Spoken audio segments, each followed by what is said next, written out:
My twin sister was supposed to marry a millionaire today, but everything changed the moment I walked into his dressing room. I only went there to deliver a letter from my sister, but curiosity ruined everything. His tablet was on the table, unlocked, still recording. And what I saw froze my blood. There was a hidden folder full of videos, dozens of them, of him blackmailing every woman he had ever dated. Some were crying, some were begging him to delete the recordings. And then I saw the last file. My sister terrified, agreeing to marry him because he threatened to ruin her life if she didn't. I swear I felt something snap inside me. So I did the only thing I could. I grabbed her dress, put it on, and walked straight down the aisle pretending to be her. Everyone stood up, cameras everywhere. The perfect wedding. When he lifted my veil, he froze. I whispered, "Smile for the camera." Then I pressed the button on the remote hidden in my hand. Every screen in the venue lit up with his videos. Every threat, every crime, every victim. The guests screamed. His family panicked. He tried to run, but the U.S. Marshals were already waiting outside. They dragged him out in front of all 600 guests while the screens kept playing the truth. And the best part, my sister finally walked in, free, safe, and watching the man who tried to destroy her life get exposed in the most public way possible.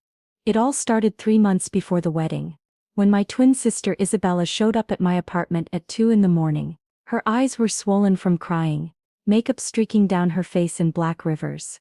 I had never seen her like this. Isabella had always been the strong one, the confident one, the one who had everything under control. "I'm getting married," she said in a voice so hollow it scared me more than if she had been screaming. "What? To Marcus?" I asked, though I already knew the answer. Marcus Blackwell, heir to a real estate fortune, the perfect man according to Society magazines. They had only been dating 6 months. She nodded, but there was no happiness in her eyes. Only resignation, contained terror. "Bella, what's wrong? You should be happy." "I can't talk about it, Olivia. I need you to be there for me. Please." That night I held her while she cried herself to sleep on my couch. And over the next 3 months I watched my vibrant, full-of-life sister slowly fade away. She became quiet, distant. She quit her job as a freelance photographer, something she loved with all her soul. She stopped seeing her friends. She stopped being herself. Marcus, on the other hand, seemed like the perfect fiancé. Always smiling, always attentive when there were cameras or witnesses around. But I saw how Isabella tensed up when he touched her. I saw how she constantly checked her phone with a look of dread on her face. I saw how she had started losing weight, how dark circles appeared under her eyes that no amount of concealer could hide. I tried talking to her dozens of times. "What's going on? Is he hurting you? Do you really want to marry him?" But every time she would just shake her head and say the same thing. "I have to. You wouldn't understand. Please don't ask me again." Our parents were thrilled, of course. They couldn't see past the money, the status, the fairy tale wedding that was being planned. A destination wedding at a historic mansion in the Hamptons. 600 guests, a dress that cost more than most people's cars. It was supposed to be the event of the season. I was supposed to be the maid of honor. I helped her with the dress fittings, the cake tastings, the flower arrangements, all while watching my sister disappear a little more each day. It was like watching someone drown in slow motion, and I was helpless to save her. The night before the wedding, Isabella came to my hotel room. We were all staying at the mansion where the ceremony would take place. She looked even worse than usual, pale and shaking. "Olivia," she said, her voice barely a whisper, "if something happens tomorrow, if I can't go through with it, I need you to know that I love you. You're the best sister anyone could ask for." My heart stopped. "Bella, what are you talking about? What's going to happen?" She just hugged me tightly, and I felt her tears soaking into my shoulder. "Nothing. I'm just being emotional. Wedding jitters, you know." But I knew it wasn't wedding jitters. I knew something was terribly, horribly wrong. The next morning, the wedding day, Isabella was gone when I woke up. Her room was empty. I called her phone over and over, but it went straight to voicemail. Panic started rising in my chest. Where was she? Had she finally run away, or had something worse happened? Then around 10 in the morning, a hotel staff member knocked on my door with an envelope. It had my name written on it in Isabella's handwriting. Inside was a short letter. Olivia, I can't do this. I'm so sorry. I tried to be strong, but I can't marry him. I can't explain everything right now, but I will soon. Please give this other letter to Marcus.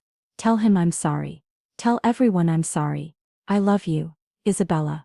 There was another sealed envelope inside, addressed to Marcus. My hands were shaking as I held both letters. Part of me wanted to celebrate.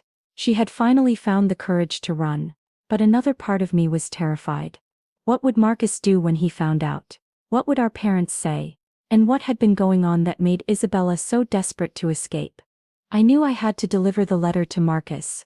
It was almost 11, and the ceremony was scheduled for 2 in the afternoon. I made my way through the crowded mansion, dodging wedding planners and florists and photographers, until I found Marcus's dressing room on the second floor. I knocked, but there was no answer. I knocked again. Marcus, it's Olivia. I need to talk to you. Still nothing. I tried the handle, and the door opened. The room was empty, but I could hear the shower running in the attached bathroom. On the table in the center of the room, I saw his tablet. It was on, the screen glowing, and something made me stop. I should have just left the letter and walked away. I should have minded my own business. But something about that tablet drew me in. Maybe it was sisterly intuition. Maybe it was fate. Maybe I was just nosy. I walked over and glanced at the screen. It was open to a video file. The video was paused, but I could see the thumbnail. It was a woman, young, maybe mid-20s, sitting on a couch. She was crying. The date stamp said it was from 2 years ago. My finger hovered over the play button. Every instinct told me not to. This was private. This was none of my business. But that woman's face, the tears, the terror in her eyes. I pressed play. Her voice came through the speakers, broken and pleading. Please, Marcus. Please just delete it. I'll do anything. Please. Marcus's voice, cold and amused. Anything? That's a very dangerous word, sweetheart. See, I don't think you understand your position here. This video gets out. Your career is over. Your family will disown you. Your boyfriend will leave you. Everything you've built will crumble. Unless you do exactly what I say. I felt sick. I paused the video and looked at the tablet more carefully. There was a folder icon at the top. Insurance, it was labeled. My hands were trembling as I tapped it. The folder opened, revealing rows and rows of video files. Each one was named with a woman's first name and a date. There had to be at least 50 videos, maybe more. I clicked on another one at random. Different woman, same pattern. Marcus recording her in a compromising situation, then using it to control her, to blackmail her, to destroy her if she didn't comply with his demands. My stomach churned. I kept scrolling through the files, horror growing with each one I saw. And then I saw it. Isabella, 2 weeks ago. My heart stopped. My vision blurred. I clicked on it with shaking fingers. The video opened. Isabella was sitting in what looked like Marcus's apartment. She was crying, mascara running down her face, her whole body shaking. Please don't do this, she was saying. Please, Marcus, we can just break up. I won't tell anyone anything. I'll just disappear. Marcus's voice, that same cold amusement. Break up? Oh, Isabella, you really think it's that simple? You think you can just walk away from me? After everything I've invested in you? After all the time I've spent? I don't understand. What do you want from me? I want you to marry me. I want that perfect wedding. I want you to smile for the cameras and play the happy bride. And then after we're married, you'll do exactly what I tell you. When I tell you, how I tell you. For as long as I want. And if I don't? Then this video goes viral. And the photos. And the emails I have from your account that you don't even know about.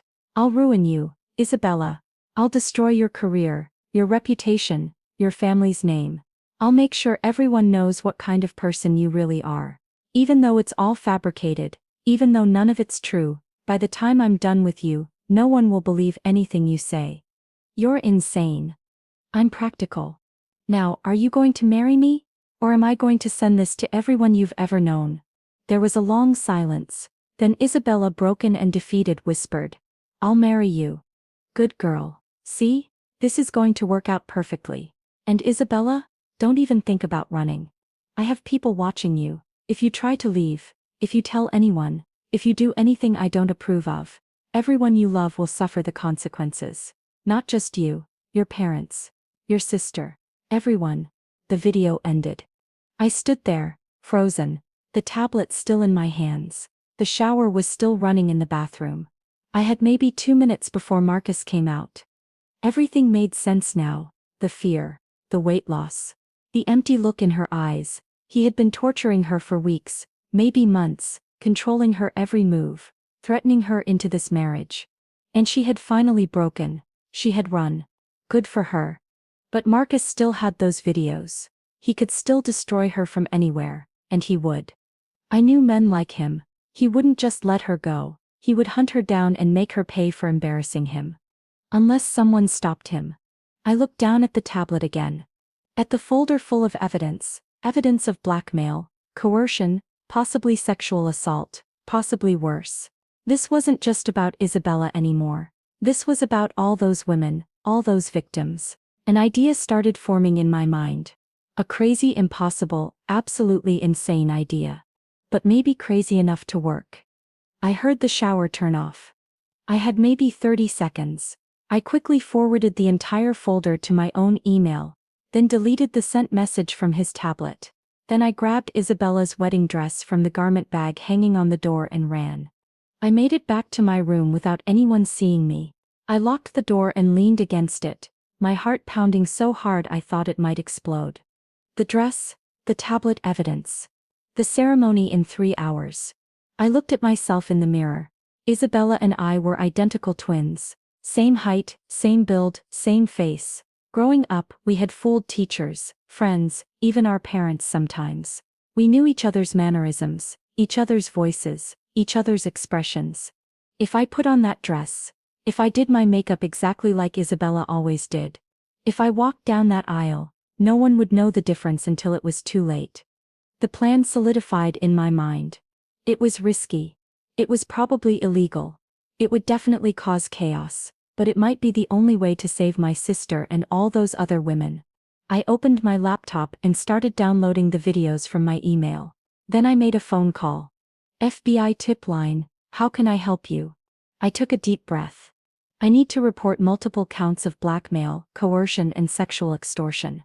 I spent the next hour on the phone, explaining everything, sending them the video files, giving them all the information I had. They told me they would need time to verify everything, to get warrants to build a case. They told me not to do anything that might spook Marcus or compromise the investigation. But I had already made up my mind. I hung up and called a different number. A friend of a friend who worked in AV production. I explained what I needed. He thought I was crazy, but he agreed to help. Then I started getting ready. I did my makeup exactly like Isabella always did. Soft pink lips, subtle eyeshadow, a little more blush than I usually wore. I curled my hair the way she always did for special occasions. I put in the same earrings she had chosen for the wedding. Then I put on the dress. It fit perfectly, of course. We were the same size and everything. The white silk felt heavy on my shoulders, like armor, like a disguise, like a weapon. I looked at myself in the mirror. I didn't see Olivia anymore. I saw Isabella, or at least what Isabella would have looked like if she hadn't been terrorized for the past 3 months. Confident, strong, ready. There was a knock at my door. "It's time," called my mother's voice. "Where's Isabella? Everyone's asking for her." "She's nervous," I called back, trying to match Isabella's voice. "Give me 5 more minutes. Hurry, dear. You don't want to be late for your own wedding."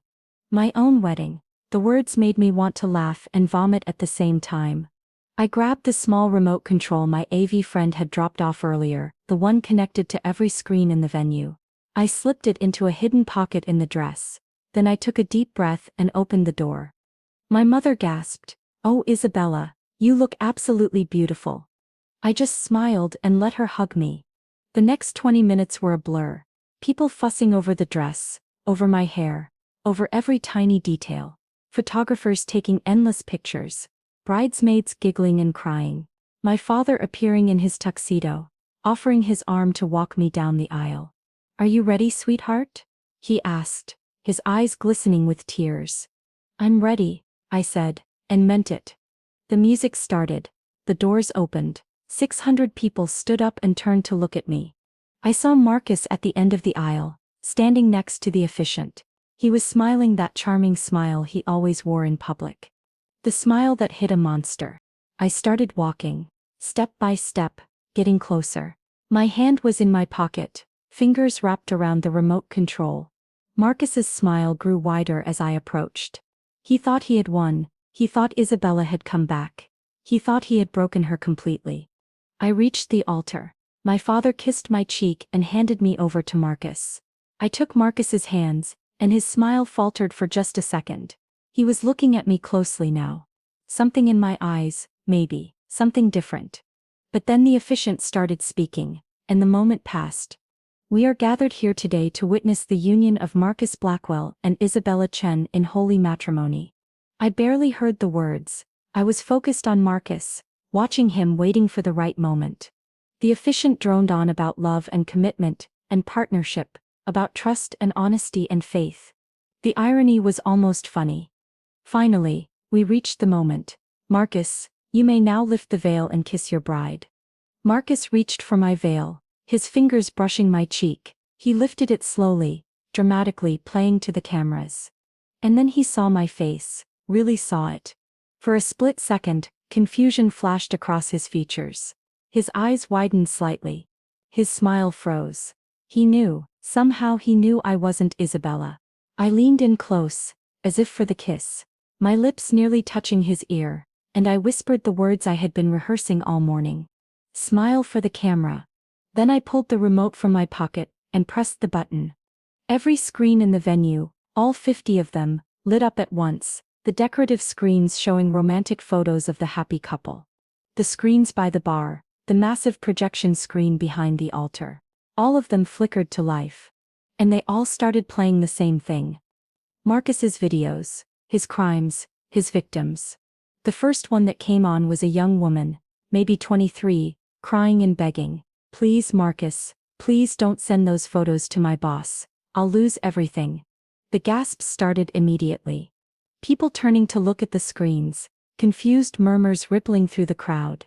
Marcus's face went white. He grabbed my arm, his fingers digging in painfully. "What did you do?" he hissed. "Where's Isabella?" The screens changed. Another woman, older, in business attire.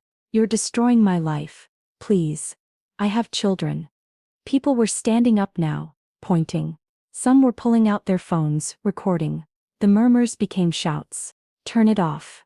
Marcus yelled to no one in particular. "Someone turn it off." But no one could. My friend had made sure of that. The system was locked. The videos would play all the way through. The screen changed again. This time it was Isabella. My sister's terrified face, 10 feet tall for everyone to see. "I'll marry you?" Her voice echoed through the speakers. "Just please don't hurt my family." Our mother screamed. Our father lurched forward, his face red with rage, heading straight for Marcus. That's when Marcus tried to run. He shoved me aside and bolted for the exit, his tuxedo jacket flying behind him. But he made it maybe 10 feet before the doors burst open. U.S. Marshals, wearing tactical vests, weapons drawn, "Freeze, put your hands in the air." Marcus stumbled backward, looking around wildly for another exit, but there were marshals at every door. The FBI had worked faster than I expected.